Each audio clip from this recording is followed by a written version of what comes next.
Welcome back to a brand new Malkat Gin review. And tonight we are reviewing the New Zealand Gin Day 2025 Souvenir Gin. Now this is a collaboration between 11 different distilleries. Each distillery has nominated a different botanical to be used in the gin, and Sandymount Distilleries, who we did their Te Kuku gin, Sandymount have put it all together. Sounds a bit like a Frankenstein's monster of a gin. It's alive! It's alive, yeah. Quite pretty. They've put a bit of effort in. I mean, I talked before about the Sandymount bottles. They're beautifully crafted. I was going to say etched, but they're not. Designed, no. They're actually molded that way. Molded? Yeah. Yeah.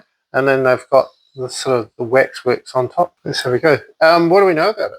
Well, we know that we got it on the recommendation of our friends at Wilson's. I'm guessing it's a limited edition, so if you want to get into something a bit different, get into it quick, and you can get it from Wilson's. Yep. Probably try some other online retailers. Does it say in the bottle all the different botanicals? No, but it does mention Elemental Distillery and National Distillery, Begin Distilling, Mount Fife Distillery, Cambridge Distillery, Kiwi Spirit Distillery, Daydream Gin, which is also New Zealand Rum Company, 1919 Distillery, Kakapo Distillery, and Rakira Distillery. So that's a whole lot. There's quite a few distilleries in there that we've tried them, like Elemental, which is Roots, National Distillery, who do quite a few gins up in Napier, and they're awesome. So I think what did I see? I looked it up. There's things like flaxseed, kelp, remu, to name a few. Let's give it a sniff. Well, straight off the bat, it's quite juniper forward. Oh, it's quite tangy. There's a little bit spicy, a little bit herbal. What's that word? It's umami. Yeah, it's exactly as you described it. Yeah, and it's also 42% ABV, so it's good amount of alcohol. There is plenty in there, but I feel like it's actually that Sandymount's obviously done quite a good job sort of bringing it all together. And now I'm getting sweet. Sweet, almost like saline as well. I think I could drink it straight.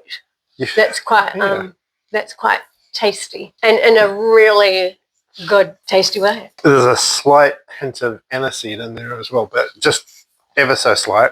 Definitely up front, it's quite saline, but the aftertaste, as you say, it mellows and you get that warm, sweet flavour. Yeah, almost, I'm going to say almost a little bit honey-like. Yeah, the way it sort of coats your mouth. And it's funny because it's that warm flavour, but there's almost a bit of a,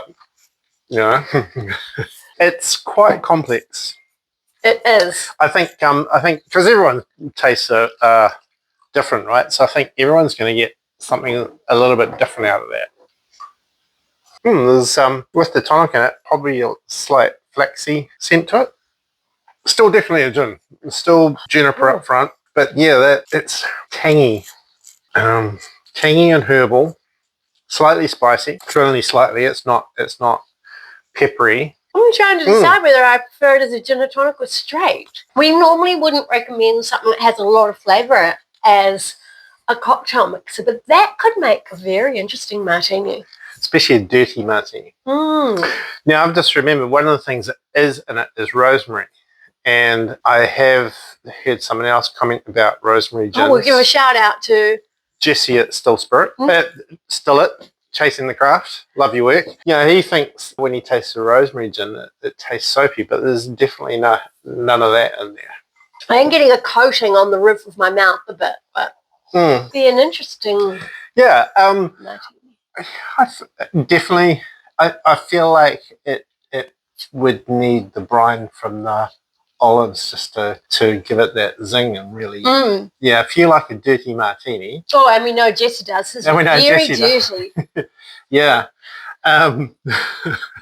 Yes. Yeah, dirty martini could be the way to go with that. There you go. Dry but dirty. Dry but dirty. Yeah, lots of olives. Lots of olives. There you go. Another success. Look, when I looked at the list of botanicals, I thought, this has the potential to be a disaster, but it is anything but. It is complex. It's very unique and different, quite tasty and very good. So, congratulations, everyone, on another success. Yeah. And if you've been watching us for a while, but kind of just because we pop up, please give us a like and a subscribe on YouTube at Malkat Gin. We'd really appreciate it. Gin is winners.